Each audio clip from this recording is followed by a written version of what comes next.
ಭಾರತ ರತ್ನ ಕರ್ನಾಟಕದ ಹೆಮ್ಮೆ science and ಟೆಕ್ನಾಲಜಿಯ ಭೀಷ್ಮ ಡಾಕ್ಟರ್ CNR ಅವರ ವರ್ಚುವಲ್ ಉಪಸ್ಥಿತಿಯನ್ನು ಗೌರವಿಸಿ ಅವರ ಮಾರ್ಗದರ್ಶನದಲ್ಲಿ ನಡೆಯುತ್ತಿರುವಂಥ ಇಂಡಿಯಾ ನ್ಯಾನೋ 12ನೆಯ ಈ ಒಂದು ಕಾನ್ಫರೆನ್ಸ್ಗೆ ಅವರನ್ನು ಕೂಡ ಸ್ವಾಗತವನ್ನು ಮಾಡ್ತಾರೆ. ಅದೇ ರೀತಿ ಇವತ್ತು ನಮ್ಮ IT/BT ಹೈಯರ್ ಎಜುಕೇಷನ್ ಮಂತ್ರಿಗಳಾದಂಥ ಭಾಳ ಡೈನಮಿಕ್ ಆ್ಯಂಡ್ ಫ್ಯೂಚರ್ ಥಿಂಕಿಂಗ್ ಮಂತ್ರಿಗಳಾದಂಥ ಶ್ರೀ ಅಶ್ವಥ್ ನಾರಾಯಣ ಅವರೇ ಹಾಗೂ ಶ್ರೀ ಅಜಯ್ ಕುಮಾರ್ ಸೂದ್, ಚೇರ್ಮನ್ ಬೆಂಗಳೂರು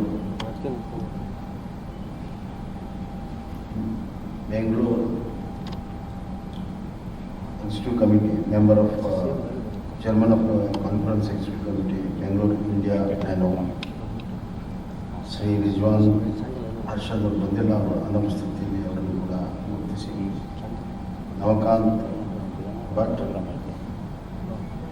ಹಾಗೂ ನಮ್ಮ IT/BTಯ ಪ್ರಿನ್ಸಿಪಲ್ ಸೆಕ್ರೆಟರಿ ಆದ ರಮಣಾರೆಡ್ಡಿ ಅವರು, ಬಸವರಾಜ್ ಅವರು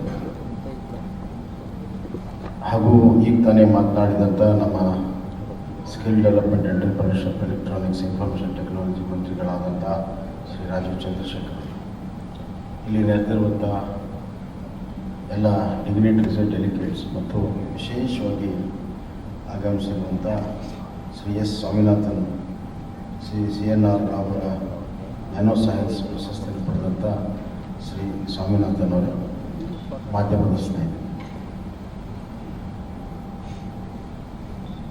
It has been really a pleasure to be amongst you all dignitaries and experts in the field of nanotechnology, science and technology. I'm a very common man, I'm a layman. I'm trying to learn. And the process of learning itself will lead to new things. The nanotechnology is the outcome of continuous learning process. And learning is backward and forward both. Therefore, it is very comfortable to be a student. It is very much more comfortable to be a learner. The urge of a human mankind to explore new horizons has led to a lot of scientific research and scientific exploration. Science has changed the life. As I see CNR, a man who is pursuant every time to create new thinking, new process, new products, and that endurance continues.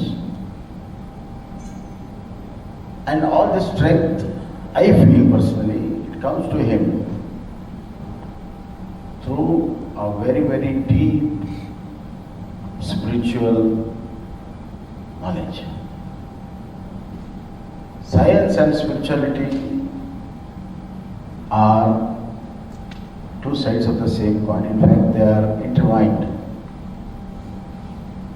The spiritual thinking for a betterment of human mankind leads to scientific thinking, and scientific thinking leads to better spiritual thinking. Therefore, I said that you have to learn backward and forward as well as deep downwards also.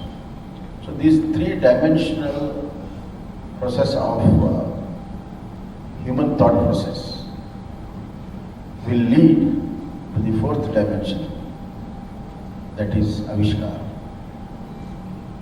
Avishkar is one thing which is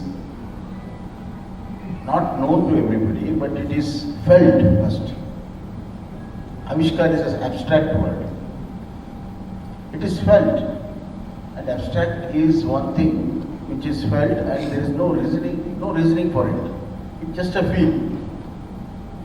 Then the reasoning comes out, and through the reasonings, then all the derivations come. Therefore, this nanotechnology, I feel, is a natural way of taking scientific research forward. This nano concept has come from the nature.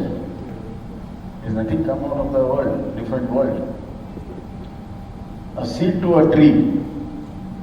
Who knew that a seed had such a big tree in it? And so many species of trees which could create an entire environmental atmosphere to this mother earth. So the nano is a seed technology which has got a great power,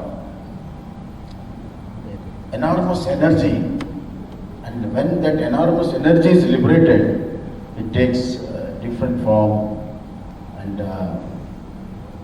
it will be really something which nobody could have imagined. That's what our great CN Rao is trying to do, and especially is trying to do in Karnataka, being a head of a nanotechnology mission. I feel that Karnataka has been blessed to have Professor CN Rao in Karnataka to lead us in not only in nanotechnology, in complete science and technology. I humbly recognize all his services and all his team services. Professor Kulkarni is here, and all the institutions which they have been affiliated, doing a great job for the betterment of life from India to the entire world. And as I said, that we have to learn backward also. Backward means it is not something which is normally known as backward. Backward means which is already established. That is backward. And that can also take us forward. It's a little paradoxical. For example, the organizers gave me a memento which had a stone chariot. Nowadays, we have got chariot. Chariot means moving forward. All these chariots nowadays are built it's a little paradoxical. For example, the organizers gave me a memento which had a stone chariot. Nowadays, we have got chariot. Chariot means moving forward. All these chariots nowadays are built or manufactured in wood and different metals. But way back in Hampi, Vijayanagara kingdom had a stone chariot. So imagine a chariot in a stone. What it means? A chariot in a stone means a very strong built chariot has got a characteristic of strength of a stone, robustness of a stone, and that is put on wheels to move forward. That means science, a basic science, like a stone chariot, if it is on a strong footing, it can move forward. So with these two things, the enormous capacity of an atom, that is seed, we have known about nuclear fission and fusion. We're talking about it so much. Now we are talking of applications from pure science to applications. Now we see the applications in Ukraine and Russia. Therefore, it is the management of energy ultimately. Hence, to put it in a nutshell, there is enormous energy in the nature.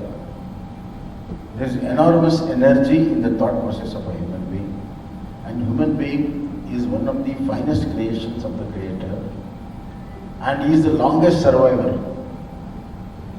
We had creations which were 100 times bigger than us. We had creations who can run 10 times faster than us.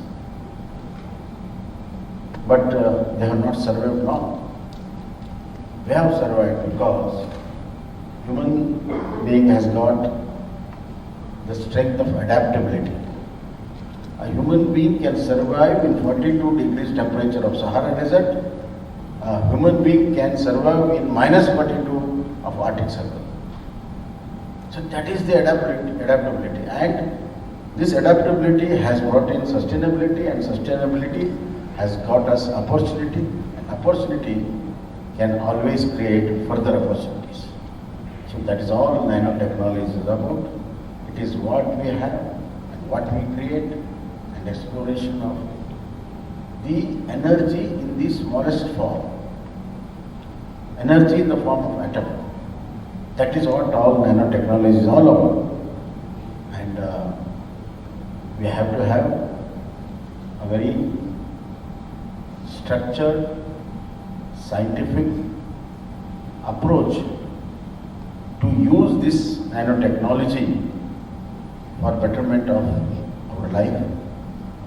And to have that, we should have a synergy between the institute, which can create nanotechnology, then institutions, that is education institutions, and the third is an individual, that's a student. If there is synergy between all these three eyes, R&D institute, educational institutions, and an individual student, that synergy brings about a great deal of exploration in a mass scale. We don't know when, where and when the new ideas come up. A lot of examples are there in the history, I don't want to repeat them, but certainly the future is also going to be repeated. Hence, this mission, nanotechnology mission, has to be on a platform, and what best platform can have? India have, that's Bengaluru India Nano. 3 days deliberations, 3 days exchange of ideas, and tutorials, and exhibition to top it all. Best of the people in the world, 2,500 delegates, and they have got a very beautiful idea of how many papers will be presented and all those details. When I saw that, I was really thrilled. I wish I'd have, all the 3 days I'd have sat here and heard the deliberations. But I have to hear some other deliberations for next 1 month, so I have to be there. Anyhow, having said this, Government of Karnataka is 100% behind all these endeavors, and under the able guidance of C.N.R. Rao, we'll take it forward, and we'll see that the technology which has been generated in the past in Karnataka, we have got the highest number of R&D centers in the country. I'm not talking of others, I'm just talking of 180 world-class R&Ds are there in Bangalore, both in public sector and private sector, and ample opportunity to grow. Therefore, nanotechnology is one, that's a future. And the personal feeling what I felt is that other day, our Honorable Prime Minister, who has this vision for a scientific growth, Sri Narendra Modi ji has introduced nano urea for the farmers. And We have already tested in all our university labs and it's been successfully done. For the first time, we are trying to introduce that nano urea to the farmers. So that is one small example, and that's what our Prime Minister is for, to change the lives,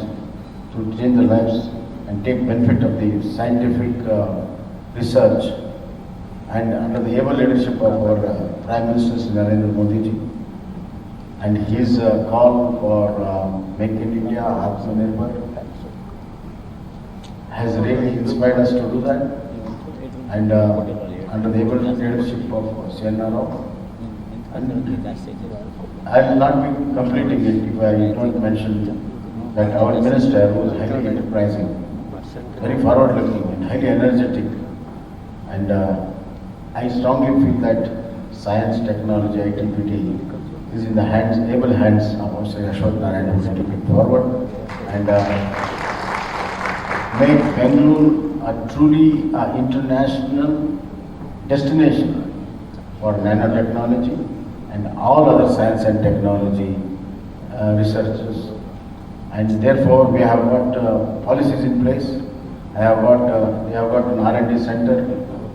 We now have put in R&D policy in different sectors, agriculture, biotechnology and other sectors. And we have got another policy of digital governance also. So, putting all together, we look forward for science and technology in form of nano to help us to grow, to serve the humankind in a better way. And thank you. This is an opportunity. Let's make use of it. And I once again profusely thank CNRO and his team and the dignitaries on the dais and off the dais that you have dedicated your time for the development of a human being, future of human being. It's all it is required. Thank you.